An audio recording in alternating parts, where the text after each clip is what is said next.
लड़के ने कभी सोचा भी नहीं था कि कोई लड़की उसे जबरदस्ती किस कर देगी। उसके जैसे सोशली ऑकवर्ड बंदे के लिए ये सीधा सीधा इमोशनल डैमेज था और ज्यादा देर नहीं लगी वो सीधा बेहोश हो गया। वो एक नया ट्रांसफर स्टूडेंट था जो अक्सर लोगों के साथ घुलने मिलने से बचता था। वजह साफ थी, उसकी छोटी बहन ही उसका पूरा वर्ल्ड थी। हालांकि स्कूल में कुछ अच्छे दोस्त भी बन गए थे। उन्हीं में से एक थी इशिगाकी, जिसे बहुत सारे लड़के पसंद करते थे। इशिगाकी जो स्टूडेंट कमेटी में थी, उसने एक दिन उसे फूलों की क्यारी संभालने में मदद मांगी, लेकिन उसने अपनी बहन का बहाना देकर मना कर दिया। फिर भी इशिगाकी ने बुरा नहीं माना। पिछले हफ्ते जब वो कमेटी मीटिंग में नहीं आया तो वो क्लास के बाद उसके लिए अपने नोट्स लेकर आई और मुस्कुराते हुए कहा बाय, सी यू टुमारो। उसकी इस केयरिंग नेचर ने उसे थोड़ा इमोशनल कर दिया। माँ बाप की मौत के बाद उसकी जिंदगी बस अपनी बहन के इर्द गिर्द ही घूमती रही। दोनों अपने पुराने घर को छोड़कर अब बुआ के घर में रहते थे। हर महीने बुआ उन्हें थोड़ा बहुत पॉकेट मनी भी देती थी, लेकिन सच कहें तो उनकी बुआ थोड़ी अजीब थी, कभी कभी तो डरावनी भी लगती थी। पिछले महीने बहन का बर्थडे आया था, लेकिन गिफ्ट नहीं दे पाया तो उसने कहा जो भी तुझे चाहिए सोच के बता देना। तभी उसे लगा जैसे कोई पीछा कर रहा है, लेकिन हैरानी नहीं हुई, ये कोई पहली बार तो था नहीं। पीछे मुड़ा तो वही स्कूल की लड़की खड़ी थी, हर जगह उसके पीछे पीछे घूमने वाली। नाओकुन, उसने आवाज दी। क्या? लड़का चौंक गया।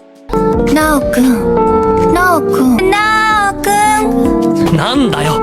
उरेशी। लड़की का नाम था हिरोधा। जब से लड़का इस स्कूल में आया था वो हर रोज उसका पीछा करती थी, लेकिन लड़के का एटीट्यूड उसके लिए हमेशा कोल्ड रहा। दरअसल 6 साल पहले उसके घर का गार्डन हिरोधा ने खराब कर दिया था और वो बात आज तक उसके दिल में चुभी हुई थी। लेकिन हिरोधा को इससे कोई फर्क नहीं पड़ा। उसका कहना था कि बचपन में तो दोनों अच्छे दोस्त थे, फिर ऐसा क्या हो गया। असल में गार्डन बर्बाद करने के बाद हिरोधा लंबे समय तक गायब रही और शायद वही बात लड़के को बुरी लगी। इतना सुनते ही हिरोधा ने उसे कस के पकड़ लिया। लड़का घबरा गया और हाथ जोड़ लिए, प्लीज छोड़ दे। जैसे ही वो पीछे हटी वो तुरंत वहाँ से भाग लिया। उधर उसकी बहन गार्डन में कुछ लोगों को खेती करते देख रही थी। लड़का जैसे ही बहन के पास पहुंचा उसने भी उसे पकड़ लिया, लेकिन पीछा अभी भी खत्म नहीं हुआ था। हिरोधा अभी भी उनका पीछा कर रही थी। जैसे तैसे वो लोग घर पहुंचे, तब जाकर चैन मिला। रात को बहन ने अपने गिफ्ट के बारे में सोच लिया, मुझे एक गार्डन चाहिए। उसे लगा शायद वो सुनने में गलती कर रहा है, लेकिन बहन सीरियस थी। प्रॉब्लम ये थी कि घर में कोई एक्स्ट्रा जगह नहीं थी। तभी बुआ ने, जो न जाने कब से सुन रही थी, दरवाजा खोला और बोली, घर का पिछला आंगन तुम लोग ले लो, गार्डन वहीं बनाना। बता दें, बुआ की सडन एंट्री और उनका क्रीपी सा स्माइल थोड़ा अनसेटलिंग था, लेकिन उन्होंने इजाजत दी। जैसे ही वो दोनों गार्डन में काम शुरू करने पहुंचे, तभी हिरोधा हाथ में कुदाल लिए वहां आ गई। लड़का एकदम चौंक गया। उसी वक्त इशिगाकी भी अपने नोट्स लेकर उसके घर के बाहर पहुंच गई। हिरोधा की अचानक एंट्री से लड़का काफी अनकंफर्टेबल हो गया, लेकिन हिरोधा को किसी की परवाह नहीं थी। उसने सीधे कुदाल नीचे रखी।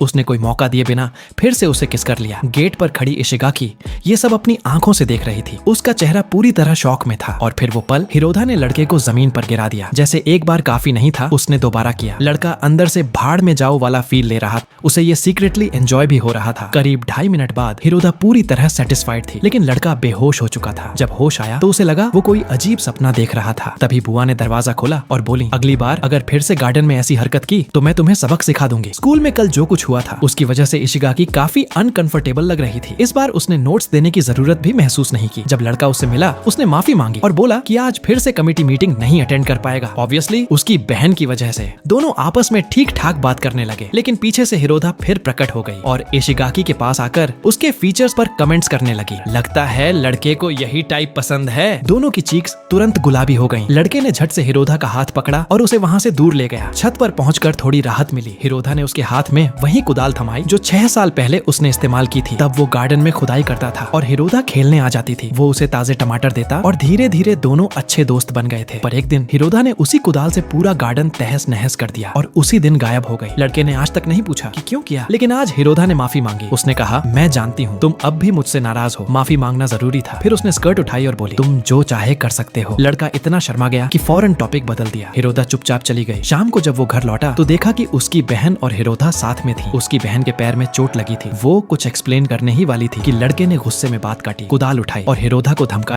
無理だと思うよ。ナオくんは女子供に手出せるタイプ。守るためなら何だってやってやるよ。めっちゃ恥ずかしい。